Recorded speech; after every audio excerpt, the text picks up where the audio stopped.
Evening. Good evening. Welcome everybody to the Crowd Forum on Social X. Great to see a packed room here tonight in this new venue, which feels kind of more unruly than our usual venue, and I rather like that.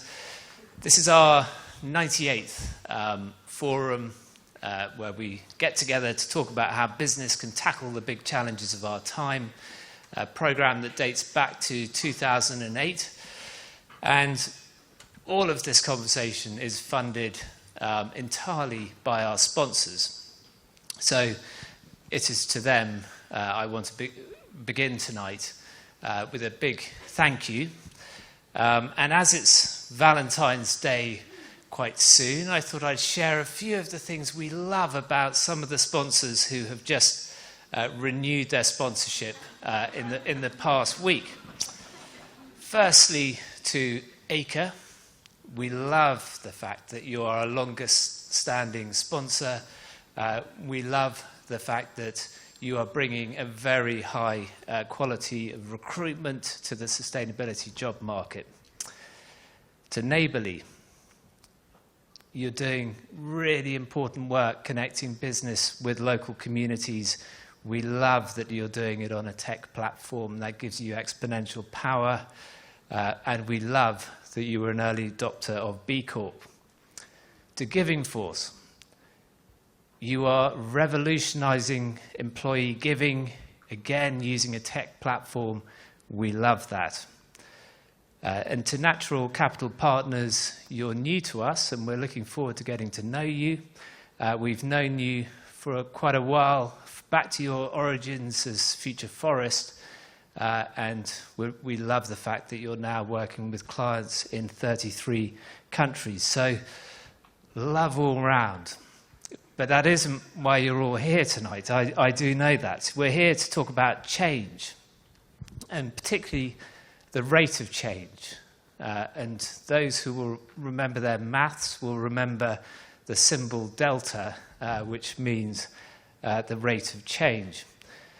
The world and society are always changing.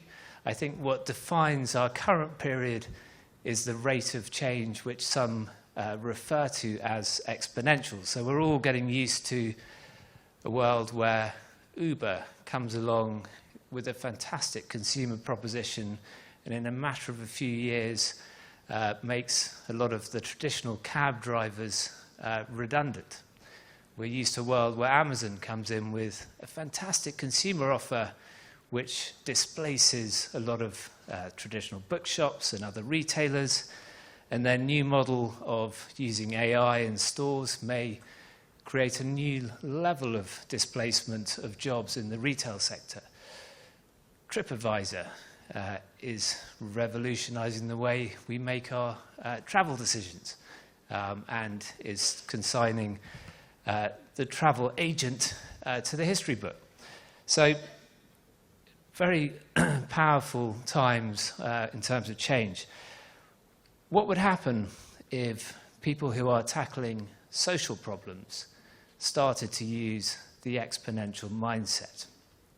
Would it start to rebalance in our exponential era? How do you do it? Should one fight fire with fire? These are all questions for tonight and for John and his guests. And just a couple of thoughts on John. John will introduce his panelists, but John, to me, is a bit like a bacteria. Which I hope you'll take as the highest, as a bacterium. Okay, there you go. Is that the single of bacteria? I hope you'll take that as the highest form of compliment, because it really gets to your ability to constantly mutate and constantly reinvent your thinking, which I think sets you apart from your peers. And after 4 decades in this space, 19 books, I think it is, that you've either authored or co-authored, you are still right at the forefront of this conversation. And I think your work on exponential thinking absolutely attests to that. So, ladies and gentlemen, John Elkington.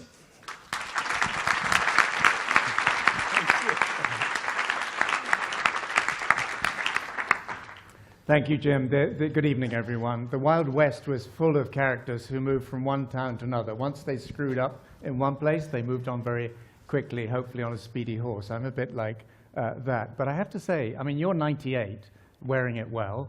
I'm 67, and I feel the next 15 years or so are going to be by far the most exciting period in at least my working life, and I hope yours. Some of you will have on your tables a study that we did late last year. It was done for the Business and Sustainable Development Commission, and they asked us to look at business models. Woo. Which we did, and there were 4 characteristics of the business models that we focused in on. And it's no accident that the first characteristic out of those 4 was social.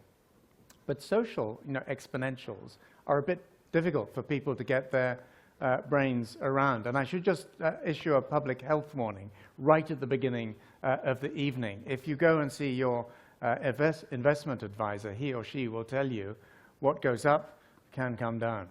What gets more valuable can become, over time, less valuable. And the same is true of exponentials in every field. And I think what we're about to see, in the process of seeing, is a period in our history where an old order comes apart. And when that happens, quite often it happens much faster than people imagine it might. In fact, recently we've started to talk about the U-bend of history. These things come along every so often. And increasingly, I think we're headed into one of those U-bends. The escape from the U-bend will be exponential, but the moments in the middle will be quite character-forming.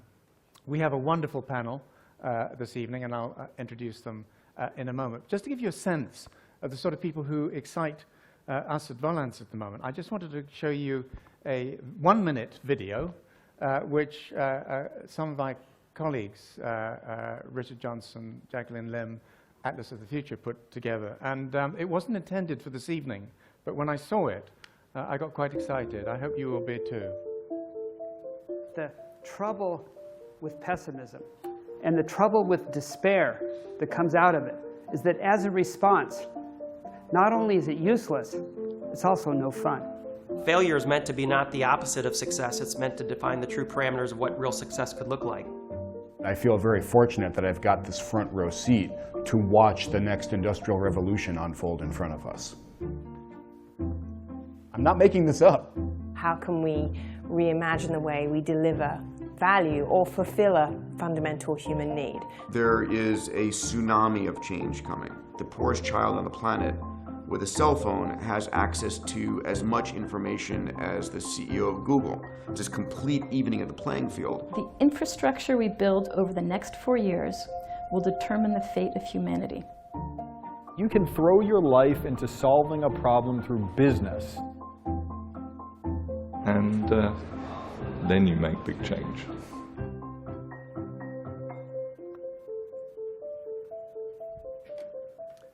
So that's just a sense of some of the people who are exciting us at the moment. But some of them are also sitting on the front bench this evening. And what I'd like to do is to plunge in very quickly and get them telling you what they're doing and how what they do feeds into this area of the social exponential agenda. But just before I start that, I just wanted to say to Jim, looking out at this body of colleagues, friends, complete people I've never met before, what an astonishing coup you've pulled off over the years in building this constituency and this sort of network of people. And just congratulations to you, if I may, on behalf of us all. So the first speaker this evening out of 4 is Corinne Bazina, and she's General Manager at Danone Communities. And many of you will know that Danone linked up with Grameen Bank to produce or come up with Grameen Danone or Danone Grameen, Grameen Danone foods. And I think one of the questions I may well get into in the discussion period is the person who really was a key architect in that was Frank Ribot, who was then the CEO, who left that role in 2014. So we're now 2 years or 3 years into that period of the guardian angel having gone. And one of the questions is, how do you sustain that sort of momentum once the champion has gone? So, Corinne, if I can invite you to the stage. And we've asked everyone to speak for just 6 minutes, even Charmian. So I may get to the point where I drag people off the stage, but over to you. Thank you, John. Good evening, everybody.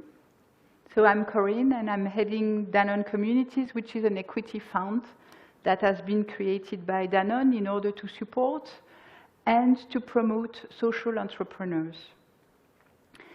I'm going to explain you why we are doing that, what kind of issues we are trying to tackle, and why we believe that the fund has been an enabler in order to demultiply the impact in an exponential, unstoppable way. I don't know how familiar you're with Danone. Danone is a food company which mission is to bring health through food to as many people as possible. So back in 1971, our then CEO, Antoine Ribot, the father of Frank that John was mentioning, declared in a very famous speech in Marseille, in south of France, that the responsibility of a company does not stop at the gate of the factory. He also said that no company can grow in a desert, and you have to take care of your ecosystem. At that time, back in the 70s, there were quite subversive words. And since then, it was the birth of what we call in Danone the dual project, mixing the social and the economic together, using business as a force for good. Since then, the company has been embarked on a journey, learning by walking. We're not very perfect, but we're constantly trying and launching different initiatives in order to bring this vision of social and economic alive. Our partnership with Bilab is an example. And one of the other illustrations is the partnership that John was mentioning with the Grameen Bank when Frank Ribot met with Professor Yunus back in 2005. At that time, they decided to create this company, Grameen Danone, in Bangladesh, in order to achieve two objectives. The first one was to reduce poverty by including as much as possible the local communities in the value chain. This means developing a proximity model and collecting the milk from very small farmers around the factory and helping them to build their capacity in order to develop their production. Second example, selling the yogurt door to door, again around the factory in the villages, empowering very poor women in the villages. The second objective of the company was about trying to reduce malnutrition in Bangladesh by developing a product specifically adapted to the needs of the kids in this country. The objective of the company was to maximize the social impact, which means that the profit was reinvested in the company in order to grow this impact. Using business instead of philanthropy then allow us to scale up and to replicate, because once you've invested $1 in the company, this dollar is regenerated forever. Following the same logic, Professor Yunus and Danone said, why don't we try to create more Grameen Danone, not just one in Bangladesh? And for that, they created a fund, Danone Communities, in order to demultiply the impact. The fund is a mutual fund of 70 billion euro, in which corporates, but also individuals, as well as Danone employees can invest, if they want, a part of their saving. The fund has decided to focus on two specific issues: access to safe drinking water and malnutrition.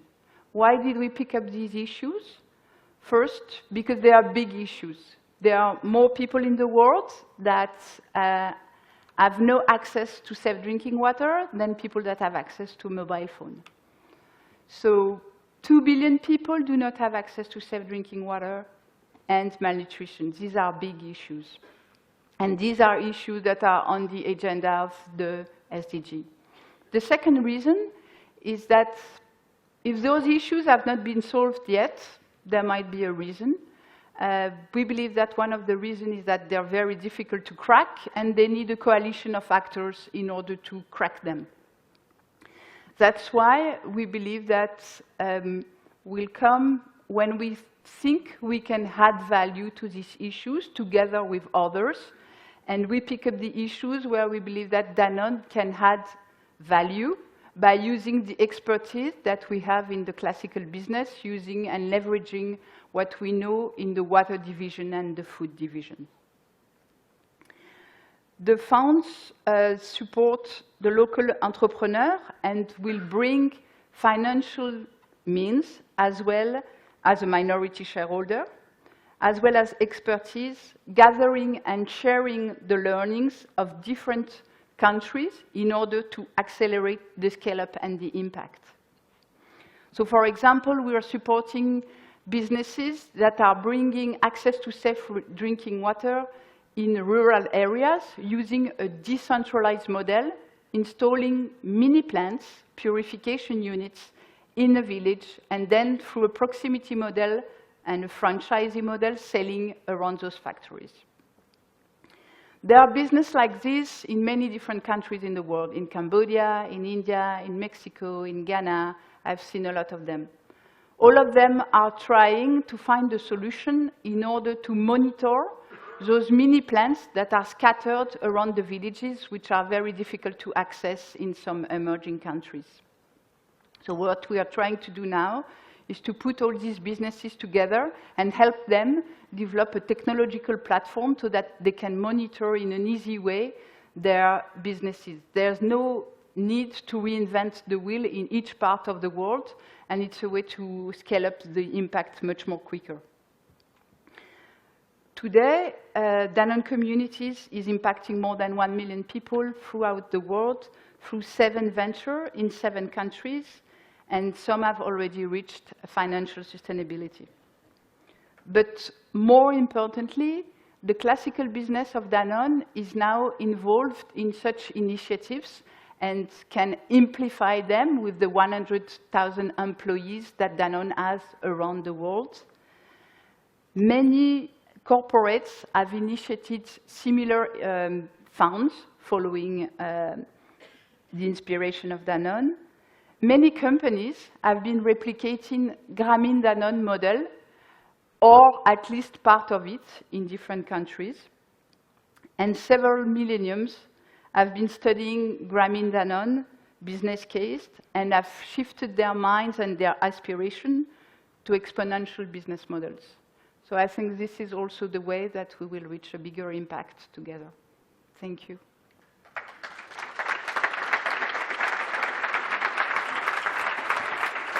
Thank you, Corinne.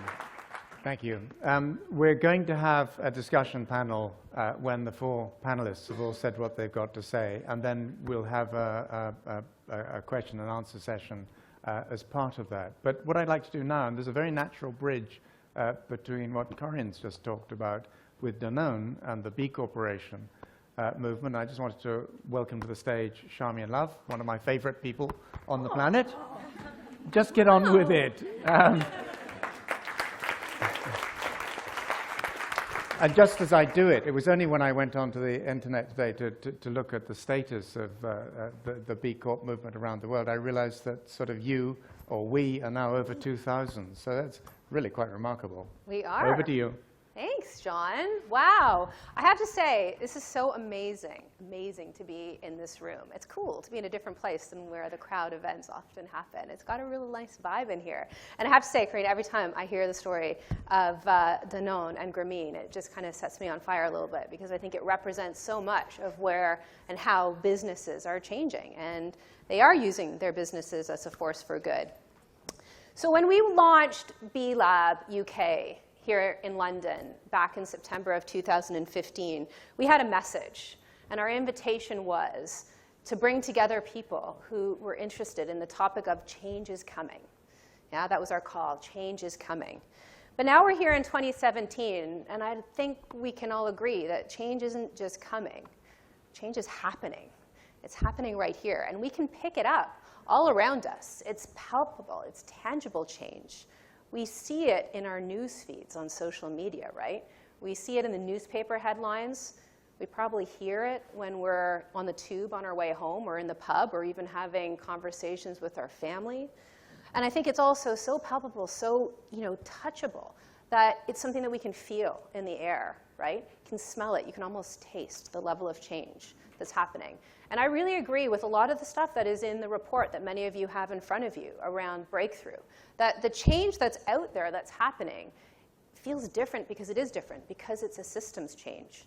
And what I think is really interesting about the systems change is that the exponential potential we have of reinventing the role of business in society.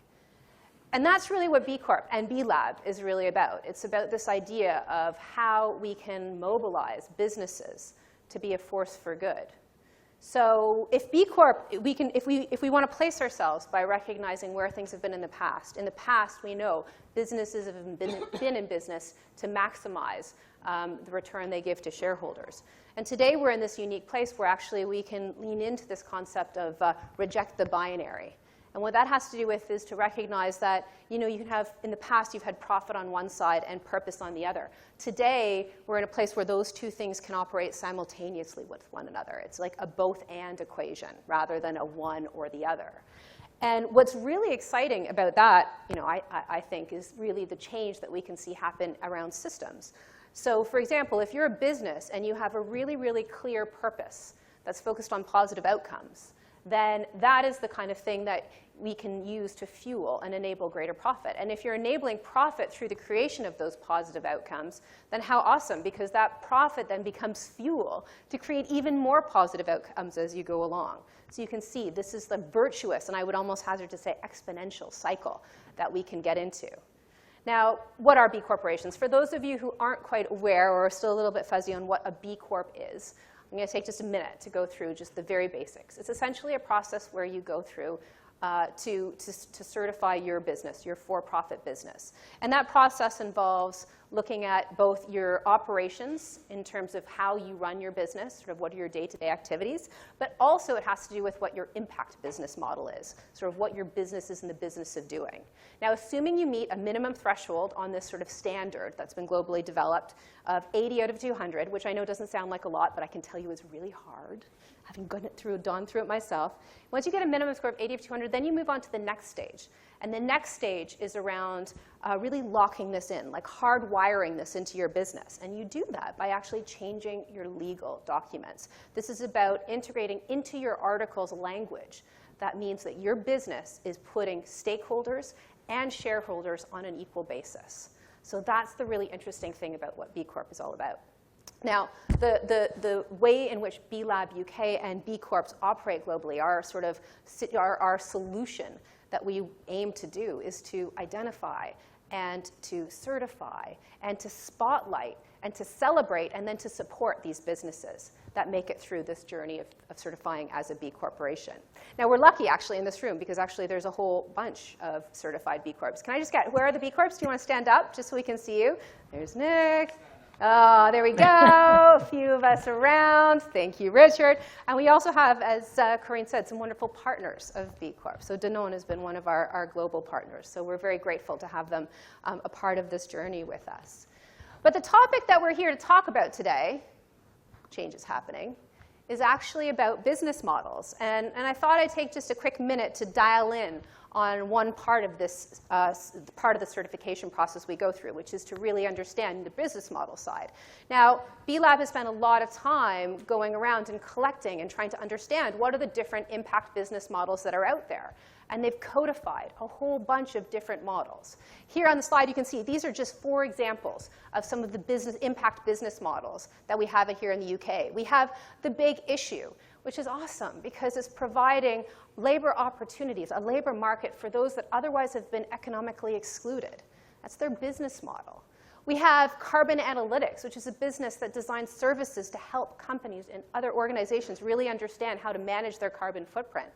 We have One Water, which is part of a design to give impact model, where the majority of their profits are actually going directly to charity. And then we have Herbs, which is really all about supply chain, using their supply chain to help alleviate poverty with those partners that they work with. So there are some awesome business models out there. But the topic, again, is not just business models, it's exponential business models. And I kind of was dialing myself back to remembering what does exponential mean from my maths that I remember doing. And exponentials, to me, kind of immediately went to exponents, right? You know, when you get like the square root and you have to do all that kind of fun formulaic stuff. And really what that boiled down to for me was this is about multiples, right? Multiples. And that's where I think what's really interesting about the B Corp movement is we're seeing a bunch of different places where these multiples are coming together. So for example, a business model really is about the integration of a whole bunch of different elements of a business, right? And so B Corp and the B Corp certification process provides a means by which for you to have a framework to put those different components in. We also can see really amazing, multiple, radical innovation that's happening in operations of some of our certified B corporations. For example, here in the UK, Cook. Cook has these amazing, awesome policies and processes that they're developing around things like issuing, they have a Dream Academy for their employees. They provide loans to their employees. They've even bought an anaerobic digester that they're using in their process. So there's some incredible work that can be done in terms of radically improving your operations. But the other thing we're talking about, and I think which is interesting, is there's a lot of problems out there in the world. And why use your business just to solve one of them? So one of the things that's really cool to see in our community of B Corps are those that are actually solving multiple problems. They have multiple business models. We've got Jojo Mama Bebe, for example. One of their impact business models is about worker development. They hire and they train workers with Down syndrome to work in their shops and their distribution channels. How many people knew that? No, not many. That's very cool stuff that Jojo's doing. The other thing is they make the polar fleece that goes into their clothing by using recycled plastic bottles. So you can see these are things that are like hardwired into how the business operates. Elvis and Cressy is another great example. They're, of course, like Jojo Mama Bebe in their design to conserve model. That's where they transform waste fire hose that would otherwise go into landfill, into beautiful luxury accessories. The other part of their business model is they give 50% of all the profits they derive from their business to firefighters' charities. So you can see they're doing 2 different business models. Now, one of the other big takeaways I had from the work that John and the Volans team developed was this idea of attitude and mindset. Okay?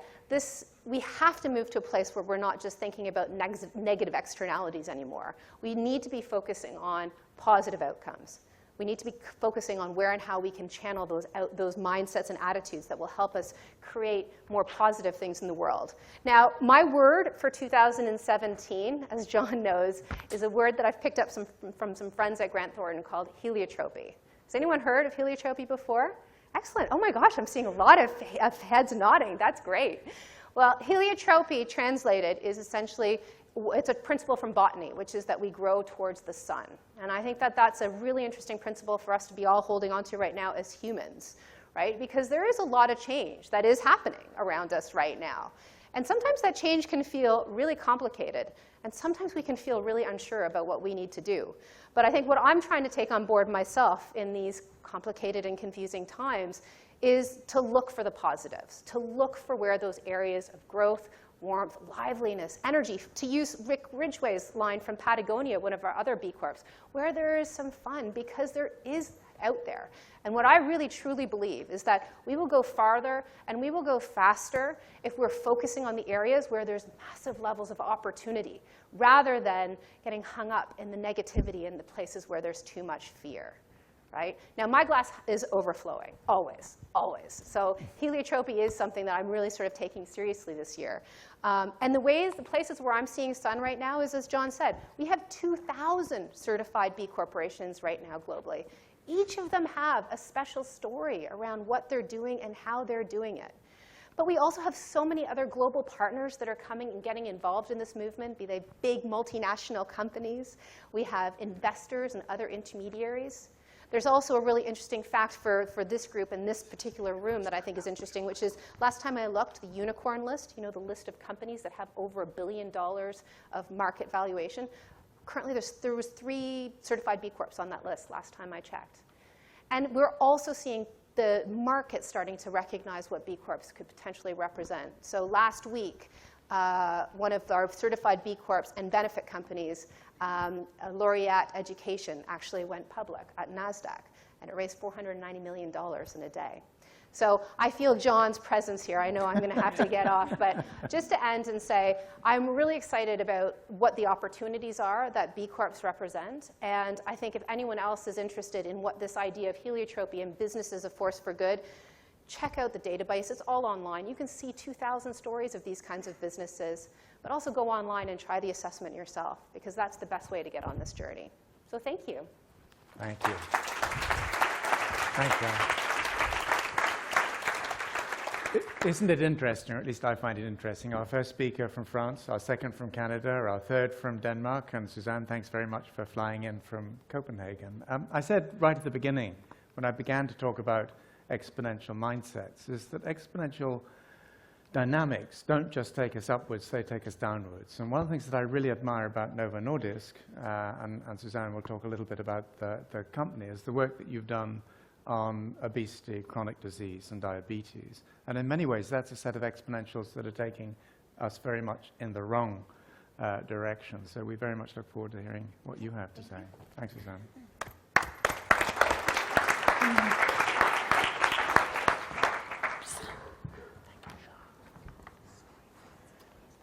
So, good evening, everyone. I was just saying to somebody, this is my first trip outside of Denmark in 2017. So I've been super excited to go here. And the reason I've been grounded is that I've been working desperately to finish up the annual report for Novo Nordisk. It's coming out tomorrow. So I've got some people on my team that are just doing the final work right now. So John was saying what goes up eventually comes down. I hope that is not what is going to happen to Novo Nordisk. But what we have seen and what did make 2016 very exciting in so many ways is that Novo Nordisk is a company that is nearly 100 years old. And we are actually now thinking about how we can prepare for that next generation that will be not only exponential, but also digital. So we're an old-fashioned business model. The company was founded on the idea that we want to help people with diabetes live a better life. Essentially, it was about saving their lives initially. Thank you. And at the time, that population was a very, very small population of young people who would die if they did not get the insulin. Today we see change happening at a rate that is in the wrong direction in terms of diabetes. I will share some of the numbers with you in a second. So let me just start by making a disclaimer to say I'm not here to claim that we have solved the problem. But what I'm going to do is actually to share with you one of the problems that we have taken on and invite you to help us crack some of that nut. So first of all, whenever I make a presentation, I use a slide like this. And particularly with John in the room, I have to say that we have been a B Corp for many, many years, because Novo Nordisk was very early to adopt the triple bottom line thinking. And even if to some it's kind of going out of fashion, we would argue that it will never go out of fashion. So we incorporated it into the Articles of Association for Novo Nordisk back in 2004. So it says that we will always strive to do business in a financially, environmentally, and socially responsible way. So the problem I'm going to share with you, and I do apologize that this slide is a little bit busy, but I wanted to share with you this illustration of an enormous social problem, which also happens to be our business. So I said before that the company was founded to help the few people with diabetes to live a normal life. What you see here is that today we know, this is a kind of rule of thumb, we know that half of the people who have diabetes are not even diagnosed. Half of those do not receive care. Half of those do not achieve the technical definition of the treatment target. And then you are down to 6% that actually are able to live a normal life. Despite the fact that we have the medicine, we've had perfect medicine for nearly 100 years, and we continue to innovate, to come up with new solutions that will provide even better blood sugar regulation, much better insulin production. But apparently something is terribly wrong.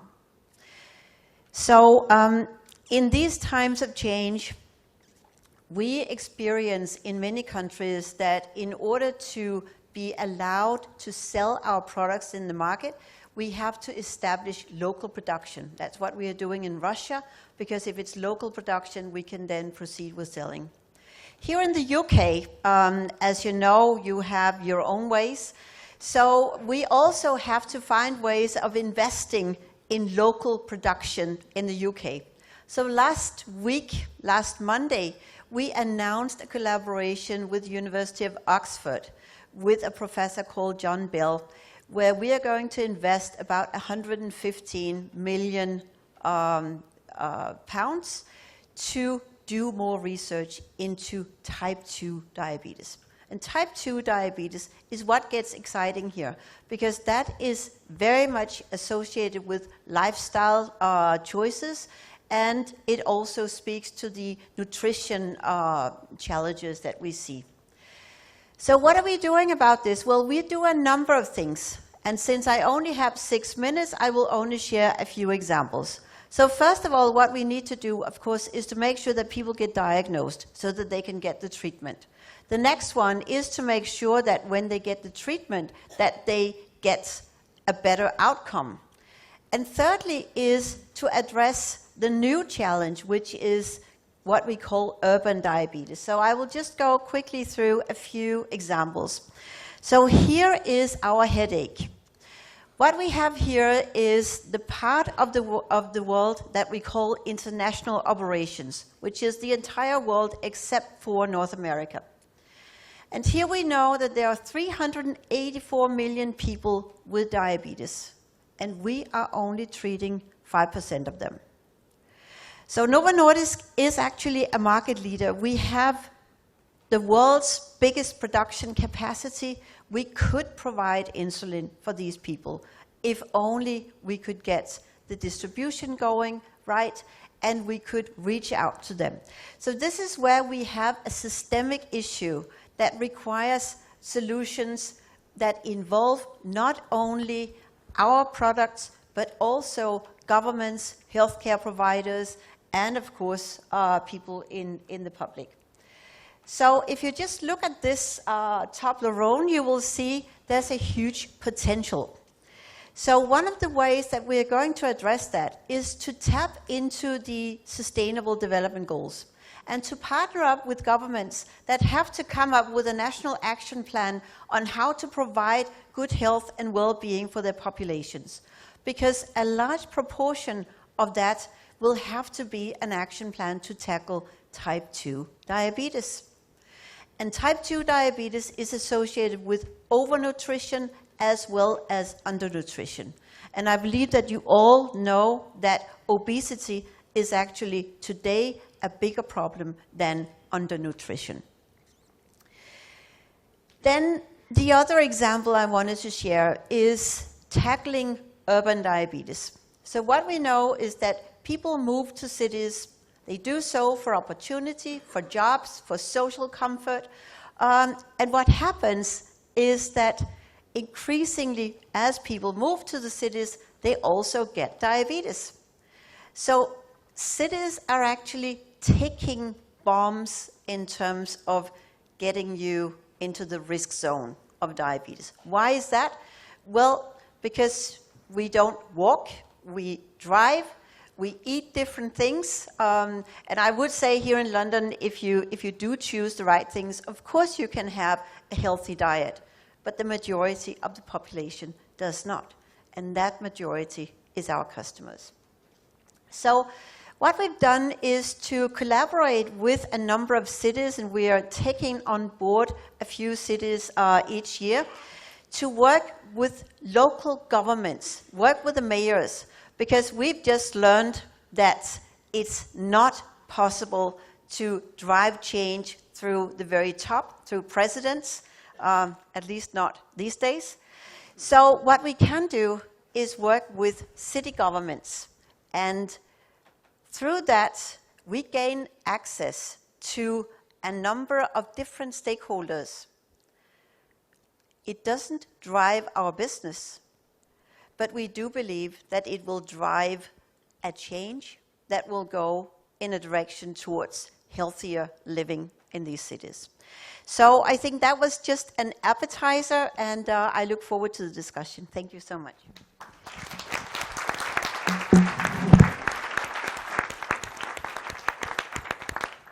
Thank you, Suzanne. We'll come on to the main course imminently, but before we do that, Shona Tutchell from Barclays, and when I asked for her job title, she said Head of Innovation. So I said Head of Innovation, and she said, no, a Head of Innovation, which makes it sound as though Barclays is a bit of a hydra of innovation. But just a personal admission, I found recently that both sides of my family, a long time ago, were involved in slavery in this country. If you think about that period of history, people were locked up in chains, and that went on for a very, very long time, affected a huge number of people. Shona's going to talk about how modern slavery might be addressed through a different form of chain, the blockchain. Over to you. Thank you, John. And yes, I am Head of Innovation in our trade and working capital business at Barclays. And I'm also founder of a new startup called Halo Trade. Halo Trade. So I've been in the business of trade finance for more than 25 years. I've been passionate about the environment and human rights for probably most of my life. And I also had my own business a while ago, a hospitality business, where we actually were one of the first businesses in Scotland to be awarded the Green Tourism Award. A career in trade finance and innovation and new regulatory change 18 months ago coming along in the form of the Modern Slavery Act gave me a eureka moment on the M20 when I was driving to work one morning. And this was how we bring technology, commercial returns, and social impact together to create trust and to drive change. So the big idea is to build a trust machine, a transparent way in which buyers, suppliers, auditors, and bankers can all see and believe that what I see is what you see. Risk is reduced through transparency, automation reduces cost, and finance repurposed sustains supply chains while adding no cost to the end product that the consumer buys. In fact, it should reduce the price premium that's paid by the consumer. So now we can tip the scales in favor of the good guys. And out of this idea, Halo Trade was born. was incubated and discovery funded within Barclays. Our purpose is to bring the power of finance to nurture virtuous circles and cycles of reward for satisfying better supply chain standards. Supply chains are often long, complicated, and very opaque. To give a sense of scale, every year the UK alone imports approximately £33 billion in physical products. But there are other statistics that we can also point to that show that the scale of the problem, if the first mile of the supply chain is unaccounted for and lacking in transparency. The Global Slavery Index estimates that approximately 40 million people around the world are entrapped in forced labor, and $150 million of goods we consume are produced by this workforce. Whilst McKinsey estimates that in the consumer packaged goods businesses, 90% of all environmental impact is realized in the supply chain. So we all know that supply chains are opaque. Take that shirt you're wearing. You may know where you bought it. That retailer may know who manufactured it, but can you, or the end retailer, know the origin of every single fiber it is made from? Modern-day slavery, bribery and corruption, and environmental degradation are all supply chain issues. Couple this with the commercial challenges of lack of access to finance for small producers due to high borrowing rates, particularly in emerging markets, and we have a very fragile supply network. Essentially, we, the people in this room, are struggling to see into this space. From a human development and financial perspective, we're struggling to create positive change here. But this is what Halo Trade is setting out to address. We will transform the financing of supply chains. By enabling data insight with technology, we want to bring competitive financial advantages to suppliers that provide supply chain transparency and protect brands from the risks in their supply chains that they simply cannot see. Suppliers previously unable to get finance or who pay over the odds will, in return for participating in a system of transparency, be able to borrow at the rate of the buyers. And the buyers will be far more confident about the resilience in their supply chain. We will change the game by putting tangible financial incentives in place for transparency and responsibility. Supplier business models will simply have to adapt or risk becoming uncommercial. Halo Trade is based on 3 core insights. The introduction of the Modern Slavery Act means that brands are now held accountable for their supply chains. And we have seen companies and individuals already being successfully prosecuted under this act. There's a shortfall of approximately $1.6 trillion in working capital for emerging market SMEs. And there has been successful use of distributed ledgers and decision-making tools on the blockchain to show product origin and provenance. These insights have led to a collaboration with our banking partner, Barclays, and a number of technology partners. And after 18 months of hard work, Halo Trade is currently running a live pilot to validate 4 key aspects of our value proposition, demonstrating to buyers where and how a product comes into existence, enabling producers to gain better access to financing, proving where and how money in the chain is flowing, and enabling blockchain technology to host this process. The business model gives the technology a reason to exist.